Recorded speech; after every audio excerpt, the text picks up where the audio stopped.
IBN 7 हौसला है।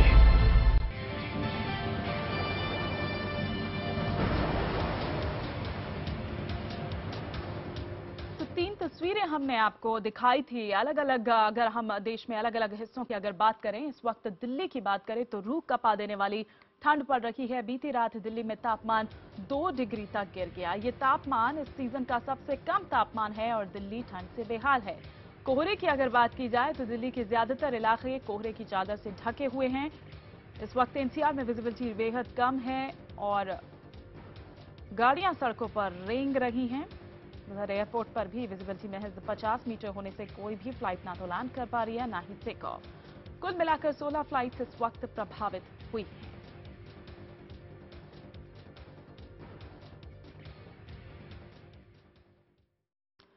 राजधानी दिल्ली में आज 2 डिग्री तापमान के साथ इस सीजन का सबसे सर्द संडे ये है। इसके साथ साथ पूरे उत्तर भारत में ठंड और कोहरे का कहर बरपा है। बढ़ती ठंड और शीतलहर की वजह से देश के अलग अलग हिस्सों से लोगों की मौत की खबर भी आ रही है।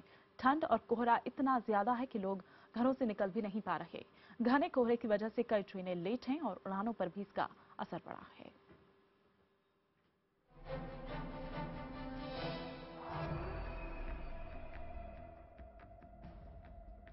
आज की सुबह दिल्ली वालों की नींद 2 डिग्री तापमान के बीच खुली।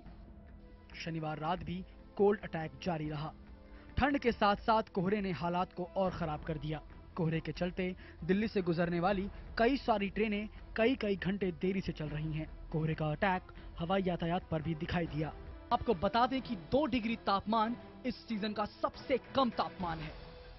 इससे पहले 22 दिसंबर को तापमान 4.2 डिग्री तक गिर गया था। शनिवार को तापमान 4.8 डिग्री दर्ज किया गया। उधर पटना में भी तापमान 5 डिग्री के आसपास मंडरा रहा है। उधर सहरसा में पिछले 72 घंटों में ठंड से 11 लोगों की मौत हो चुकी है। बिहार के सीतामढ़ी जिले में भी कड़ाके की ठंड से अब तक 2 लोगों की मौत हो चुकी है। जिला प्रशासन ने ठंड से बचने के लिए अभी तक अलाव की व्यवस्था नहीं की है। प्रशासनिक व्यवस्था थोड़ी कमजोर का नहीं के बराबर है और यहाँ पर 5-6 आदमी की मौत हो गई है। इसमें बच्चे भी हैं, बूढ़े तो नहीं हैं लेकिन अधवेसु हैं। कोहरे और ठंड का असर भोपाल में भी देखने को मिल रहा है। भोपाल से होकर दक्षिण की ओर जाने वाली ज्यादातर ट्रेनें 5 घंटे से ज्यादा की देरी से चल रही हैं। जयपुर में ठंड और कोहरे के चलते पिछले 5 दिनों से बिगड़ा हुआ फ्लाइट्स का शेड्यूल अभी तक ठीक नहीं हो पाया। जयपुर हवाई अड्डे पर शनिवार को 6 फ्लाइट्स देरी से उड़ी। उधर कोहरे के चलते ट्रेनों के संचालन में भी काफी दिक्कतें आ रही हैं। वहीं शेखावटी में कोहरे की चादर छटते ही सर्दी ने अपने तेवर तीखे कर लिए हैं। पिछले कुछ दिन से लगातार राजनीतिक सरगर्मी झेल रहे श्रीनगर में ठंड का प्रकोप जारी है। तापमान -3 डिग्री तक गिर चुका है, जिसके चलते डल झील लगभग पूरी तरह जम चुकी है। शिकारा को झील के किनारे तक लाने के लिए कई जगह बर्फ को तोड़ना पड़ रहा था। पहाड़ों से आने वाली बर्फीली हवाएं आग में घी का काम कर रही हैं। Bureau report IBN 7। और इसी मुद्दे पर और विस्तार से बात करने के लिए भोपाल से हमारे साथ जुड़ चुके हैं हमारे सहयोगी मनोज शर्मा और दिल्ली से हमारे सहयोगी पुनीत त्रिपाठी जुड़ चुके हैं। सबसे पहले हम पुनीत का रुख यहां पर करना चाहेंगे। पुनीत, इससे पहले कि हम यहां पर ये बात करें कि कितनी फ्लाइट्स, क्योंकि उनका शेड्यूल पूरा चेंज हो चुका है, ट्रेन की भी बात करें तो काफी घंटों की देरी से चल रही है। फिलहाल मौसम के क्या मिजाज है? हिमानी, तस्वीरों से ही मैं दिखाऊं वो ज़्यादा बेहतर होगा, लेकिन हालांकि आपको तस्वीरों में बहुत कुछ ज़्यादा नज़र नहीं आएगा।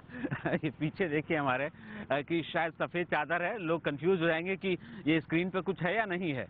ये हालत है। इस वक्त मैं खड़ा हूँ यूपी लिंक रोड पे जो दिल्ली और नोएडा को जोड़ता है, लेकिन बहुत कह सकते हैं कि गाड़ियां जो हैं वो जो दिख भी रही हैं वो बहुत कम दिख रही हैं और कुछ नज़र नहीं आ रहा है। विजिबिलिटी एकदम नील के बराबर है और अगर गाड़ी चल रही है तो 10, 15, 20 इससे ज़्यादा किसी की स्पीड नहीं होगी। लोग रास्ते कंफ्यूज हो रहे हैं। कई लोग ऐसे भी मिले, हम यहाँ पे खड़े हैं तो हमसे रास्ता पूछते नजर आए, उनको जाना कहीं और है, पहुँच गए कहीं और। तो अभी ये हालत है कि विजिबिलिटी बेहद कम है। कई जगहों पे एयरपोर्ट की बात करें तो अब कोई भी फ्लाइट जो ना टेक ऑफ कर पा रही है ना लैंड कर पा रही है, और ये स्थिति अभी कब तक रहेगी ये कहना मुश्किल है, क्योंकि जब तक धूप नहीं निकलती ये एक बड़ा मुश्किल होगा। और अगर पारे की बात करें तो 2 डिग्री तक पारा जो है वो नीचे लुढ़का है दिल्ली पे, और 2 डिग्री रिकॉर्ड किया गया पालम एयरपोर्ट पे, हालांकि 3.34 के आसपास सफदरजंग पे रिकॉर्ड किया गया, लेकिन दिल्ली में पारा 2 डिग्री तक नीचे गया है। अगर ये कहें कि इस पूरे मौसम में सबसे सर्द दिन है ये आज का और ये रविवार का, तो ये कहना गलत नहीं होगा हिमानी। बिल्कुल पुनीत, और हम ये कहेंगे कि आप भी थोड़ा सा अपना ख्याल रखिए, थोड़ा सा अपने आपको सर्दी से बचा कर रखिए, और जब ऑफिस तक आएंगे तो आप भी थोड़ा सा ध्यान से ड्राइव करते हुए आइएगा। तो दिल्ली वाले जो हैं वो 2 डिग्री जो टॉर्चर है वो यहाँ पर सह रहे हैं। हम मनोज का भी रुख करना चाहेंगे, हमारे साथ मनोज भी हमारे सहयोगी बने हुए हैं। मनोज, अगर प्रशासन की तरफ से हम वहाँ इंतजाम की अगर बात करें, क्योंकि हम देख रहे हैं यहाँ पर कि ठंड से कितने लोगों की मौत यहाँ पर हो चुकी है, प्रशासन की तरफ से इंतजाम की अगर बात करें तो क्या है? जो प्रशासन के इंतजाम अगर होते हैं मानी, तो पुनीत ने जैसा बताया कि जो हालात दिल्ली में है उससे उतने खराब हालात मध्य प्रदेश में नहीं है, लेकिन फिर भी मध्य प्रदेश के 2 इलाकों से बुरहानपुर में एक बुजुर्ग की मौत हुई, इसके साथ साथ एक मौत की खबर सतना जिले के चित्रकूट से आई कि जहां पर एक बुजुर्ग महिला की मौत सर्दी की वजह से हुई। तो प्रशासन की तरफ से जो इंतजाम किए गए हैं मानी वो नाकाफी हैं, और फिर कुछ ऐसी बातें होती हैं ठंड की वजह से जहां प्रशासन भी एक तरह से हाथ पर हाथ रखे खड़ा हुआ दिखाई देता है, क्योंकि कल हबीबगंज स्टेशन पर भोपाल में बहुत हंगामा हुआ। हंगामा इस बात को लेकर हुआ कि सप्ताह में एक दिन चलने वाली जो मुंबई की तरफ एक ट्रेन जाती है वो 21 घंटे देरी से आई। अब जब 21 घंटे देरी से ट्रेन आई है तो जाहिर सी बात है कि वो लेट जाएगी भी, तो तमाम यात्री परेशान घूम रहे थे। इसके साथ साथ जो श्रीधाम एक्सप्रेस है वो 22 घंटे देरी से आई, सचखंड एक्सप्रेस है वो 12 घंटे देरी से आई।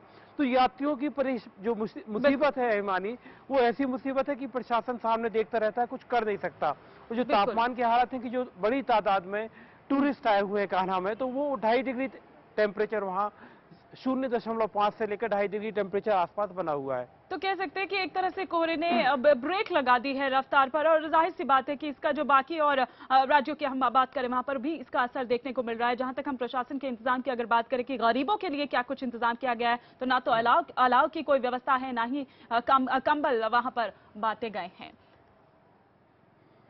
तो तस्वीरें हम यहाँ पर आपको दिखा रहे हैं, ट्रेन संख्या यहाँ पर दिखा रहे हैं, क्या नाम ट्रेन का है, कहां से कहां तक ये जाती है और क्या स्टेटस इनका है। फिलहाल 3 ट्रेन हम यहाँ पर आपको दिखा रहे हैं।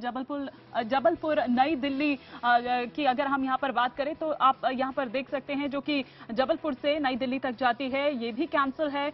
नई दिल्ली जबलपुर, जो कि नई दिल्ली से जबलपुर वापस जाती है, वो भी कैंसिल है। पूर्वा एक्सप्रेस की हम यहाँ पर बात करें, जो कि नई दिल्ली से हावड़ा जंक्शन तक जाती है, वो भी कैंसिल है। तो कुछ ये स्टेटस इस तरह से यहाँ पर किस तरह से कोहरे ने रफ्तार पर जो है वो ब्रेक लगा दी है। हमारे सहयोगी पुनीत हमारे साथ लगातार बने हुए हैं। पुनीत, हमने ट्रेनों का यहाँ पर स्टेटस बताया, लेकिन उसी तरह से अगर फ्लाइट्स की हम यहाँ पर बात करें तो उसका शेड्यूल भी काफी ज्यादा बदल चुका है। क्या कुछ जानकारी आप तक फिलहाल मिल पाई है कि कितनी फ्लाइट्स आज रद्द हैं, क्या कुछ उनके बारे में इंफॉर्मेशन मिल रही है? देखिए, जो भी इंटरनेशनल और डोमेस्टिक जो भी फ्लाइट्स को अभी लैंड और टेक ऑफ करना था सुबह के वक्त, वो कोई भी फ्लाइट अभी नहीं कर पाई है।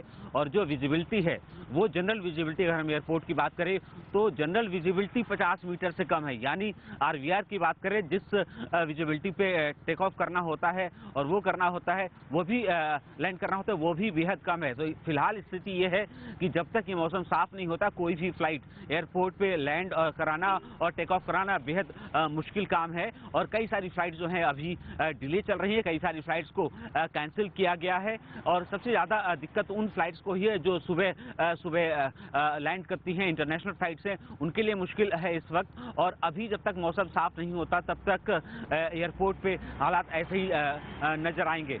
ट्रेन की बात करें तो 15 से ज़्यादा ट्रेन जो हैं वो अभी तक कैंसिल हो चुकी हैं इस कोहरे की वजह से। और बहुत सारी 22 घंटे से ज़्यादा डिले कह सकते हैं, कई सारी ट्रेन से जो 22 घंटे से ज़्यादा देरी से चल रही हैं। और जो राजधानी और शताब्दी जैसी ट्रेन है वो 7-8 घंटे डिले चल रही है। तो यानी कोहरे का जो पूरा असर है वो देखने को यहाँ मिल रहा है। और ये दिल्ली के और पूरे एनसीआर के हालात ये हैं अभी।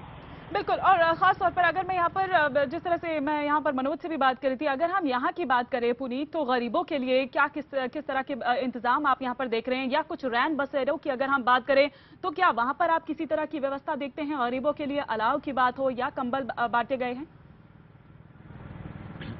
देखिए, सबसे मुश्किल उनके लिए है कि जो खुले में रहते हैं, उनके पास छत नहीं है। बहुत सारे लोग हैं कि जो अभी भी फ्लाईओवर्स के नीचे अपनी रात गुजारते हैं, खुले में अपनी रात गुजारते हैं, और रैन बसेरे जिस हिसाब से बनाए गए हैं वो नाकाफी है कहीं ना कहीं। और जो रैन बसेरे हैं वहाँ पे भी कहीं ना कहीं पूरी तरीके से पुख्ता इंतजाम नहीं है कि लोगों को ठंड से बचाया जा सके। हम लोग अपना इंतजाम कर सकते हैं। इस समय अगर पारा हम कहें 2 डिग्री तक नीचे दिल्ली में आया है तो निश्चित तौर पे मुश्किल भरी रात सबके लिए है, लेकिन जितने इंतजाम होने चाहिए वो इंतजाम नजर नहीं आ रहे मानी। जितने इंतजाम होने चाहिए वो नजर नहीं आ रहे हैं। और आज सबसे सर्द संडे है। दिल्ली वालों की अगर बात करें, दिल्ली एनसीआर की बात करें तो 2 डिग्री का टॉर्चर वो झेल रहे हैं। हम अपने दोनों सहयोगियों का शुक्रिया यहाँ पर करेंगे। पुनीत, आपका भी शुक्रिया, और मनोज, आपका भी शुक्रिया इस तमाम जानकारी के